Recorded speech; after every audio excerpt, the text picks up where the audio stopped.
ರಾಜ್ಯ ರಾಜಧಾನಿಯಲ್ಲಿ ನಡೆಯುತ್ತಿರುವ ವಿಶೇಷ ಸಮಗ್ರ ಪರಿಷ್ಕರಣೆ ಪ್ರಕ್ರಿಯೆಯಲ್ಲಿ ಬರೋಬ್ಬರಿ 48.9 ಲಕ್ಷ ಮತದಾರರನ್ನು ಹೆಚ್ಚಿನ ಪರಿಶೀಲನೆಗೆ ಒಳಪಡಿಸಲಾಗಿದೆ.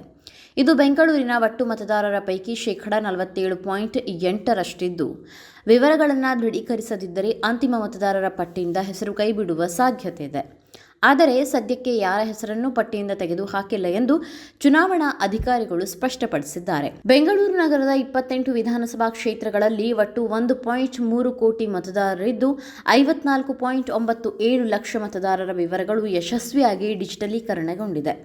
ಪರಿಶೀಲನೆಗೆ ಒಳಪಟ್ಟ 48.9 ಲಕ್ಷ ಮಂದಿಯಲ್ಲಿ 33.56 ಲಕ್ಷ ಮಂದಿ ಸ್ಥಳಾಂತರಗೊಂಡವರು, 7.85 ಲಕ್ಷ ಮಂದಿ ಮನೆಗೆ ಭೇಟಿ ನೀಡಿದ ವೇಳೆ ಲಭ್ಯವಾಗದವರು, 3.15 ಲಕ್ಷ ಮಂದಿ ಮೃತಪಟ್ಟವರು ಹಾಗೂ 60,683 ನಕಲಿ ನೋಂದಣಿಗಳನ್ನು ಗುರುತಿಸಲಾಗಿದೆ. ಸಂಖ್ಯೆಯ ಆಧಾರದಲ್ಲಿ ಬೆಂಗಳೂರು ದಕ್ಷಿಣದಲ್ಲಿ 3.8 ಲಕ್ಷ, ಮಹದೇವಪುರದಲ್ಲಿ 3.1 ಲಕ್ಷ ಹಾಗೂ ಬೊಮ್ಮನಹಳ್ಳಿಯಲ್ಲಿ 2.74 ಲಕ್ಷ ಮತದಾರರು ಎಸ್ಡಿಡಿಒ ಪಟ್ಟಿಯಲ್ಲಿದ್ದಾರೆ. ಶೇಕಡಾವಾರು ಆಧಾರದಲ್ಲಿ ಬೊಮ್ಮನಹಳ್ಳಿಯಲ್ಲಿ ಶೇಕಡಾ 56.68ರೊಂದಿಗೆ ಮೊದಲ ಸ್ಥಾನದಲ್ಲಿದ್ದು, ದಾಸರಹಳ್ಳಿ ಮತ್ತು ವಿಜಯನಗರ ನಂತರದ ಸ್ಥಾನದಲ್ಲಿದೆ.